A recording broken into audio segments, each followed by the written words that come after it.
Mig langar að segja ykkur sögu sem gerist í seinni heimsstyrjöldinni. Það er konu sem heitir Corrie ten Boom og fjallar um fyrirgefningu. Og í þessari sögu frá nóvember 1972 minnist höfundur bókarinnar The Hiding Place að hafa fyrirgefið vörð í fangabúðunum þar sem systir hennar lést.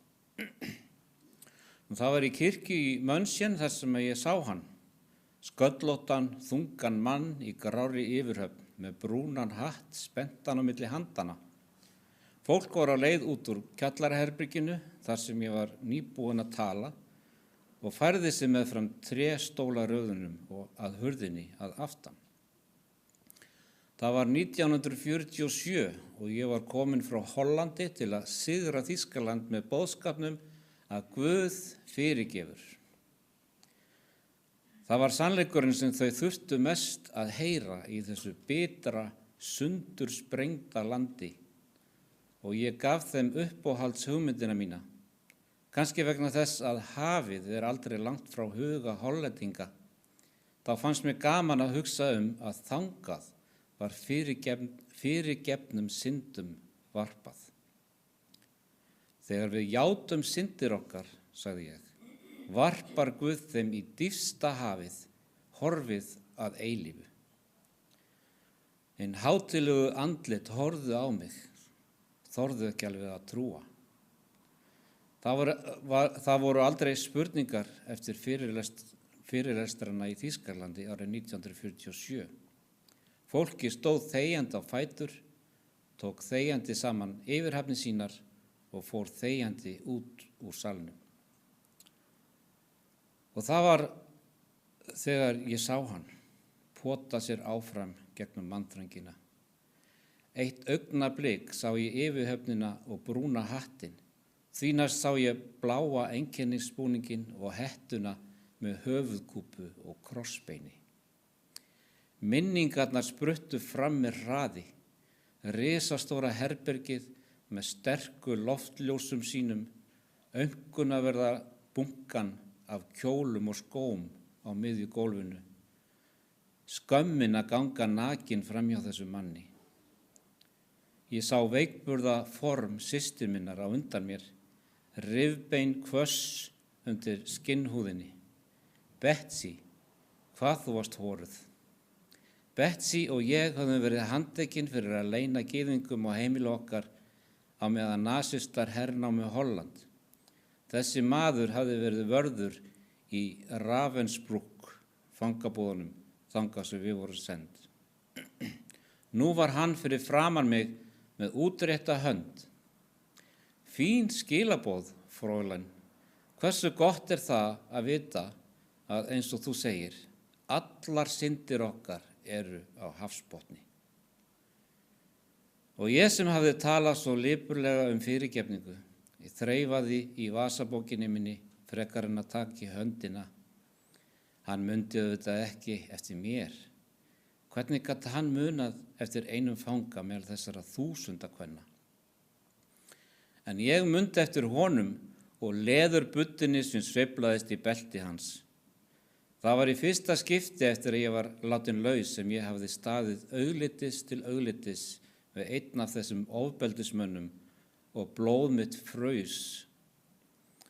Þú myndist á Ravensbrück í ræðu þinni, sagði hann. Ég var vörður þar inni. Nei, hann myndi ekki eftir mér. En frá þeim tíma, hélt hann áfram, er ég orðinn kristinn. Ég veit að Guð hefur fyrirgefið mér grimmdarverkin sem ég gerði þarna. En mér langar líka að heyra það af þínum vörum, frálen. Aftur kom höndin út. Viltu fyrirgefa mér? Og ég stóð þarna, ég sem átti að fyrirgefa syndir á hverjum degi. Og ég gat það ekki. Betsy hafði dáið á þessum stað.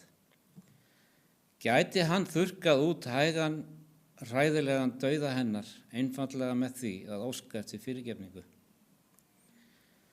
Það gæti ekki hafa liðið margar sekúndur sem hann stóð þarna með höndina út, en mér virtist þetta vera klukkustundir. þar sem ég glímdi við það erfiðasta sem ég hafði þurft að gera. Því ég varð að gera það og ég vissi það. Boðskapurinn að Guð fyrirgefur hefur forgangsskilyrði, að við fyrirgefum þeim sem hafa sært okkur. Ef þér fyrirgefið ekki öðrum, sagði Jesú, mun Faðir yðar ekki heldur fyrirgefa misgjörðir yðar. Ég þekkti þetta ekki aðeins sem boðorð Guðs, heldur á daglegri reynslu. Frá stríðslokum hafði ég átt heimili í Hollandi fyrir fórnarlömb nasista. Þeir sem gátu fyrirgefið fyrrverandi óvinum sínum gátu líka snúið aftur til umheimsins og endurbyggt líf sitt, sama hvaða líkamlega ör voru til staðar. En þeir sem hlúðu að biturð sinni voru áfram öryrkjar, svo einfalt og hræðilegt var það. Og enn stóð ég þarna með kulna hjarta, en fyrirgefning er ekki tilfinning. Ég vissi það líka. Fyrirgefning er viljaverk og viljinn getur virkað óháð hitastigi hjartans. Jesús hjálpaði mér, ég bað hljóðlega. Ég get lyft hendinni, ég get gert svo mikið, en þú getur gefið tilfinninguna. Og svo stirðlega vélarænt stakk ég hendinni í þá sem rétti mér. Og þegar ég gerði það, gerðist ótrúlegir hlutir. Straumurinn byrjaði í öxlin á mér, hljóp niður handlegginn á mér, spratt í hendur okkar. Og svo virtist þessi græðandi hiti flæða yfir alla veru mína og tárin tók að renna í augunum. Ég fyrirgef þér, bróðir, og ég grét af öllu hjarta. Í langa stund tókum við í hendur hvors annars, fyrrverandi fangavörðurinn og fyrrverandi fanginn. Ég hafði aldrei kynnst kærleika Guðs eins heitt og þá. Og eftir að hafa lært að fyrirgefa í þessu erfiðustu aðstæðum, átti ég þá aldrei aftur erfitt með að fyrirgefa. Ég vildi að ég gæti sagt það. Ég vildi að ég gæti sagt að miskunnsamar og kærleiksríkar hugsanir hafa bara eðlilega streymt frá mér upp frá því, en það gerist ekki þannig.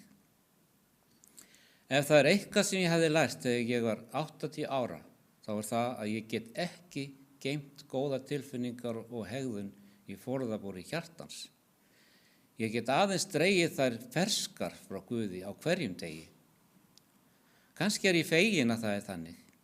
Í hvers skipti sem ég fer til hans kennir hann mér eitthvað annað. Ég minnist þess tíma fyrir 15 árum þegar nokkri kristnir vinir sem ég elskaði og treysti gerðu nokkuð sem særði mig.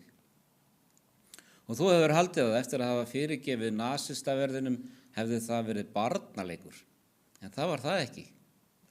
Í margar vikur kraumaði ég að innanverðu, en að lokum bað ég Guð aftur að vinna kraftafrek sitt í mér. Og aftur gerðist það.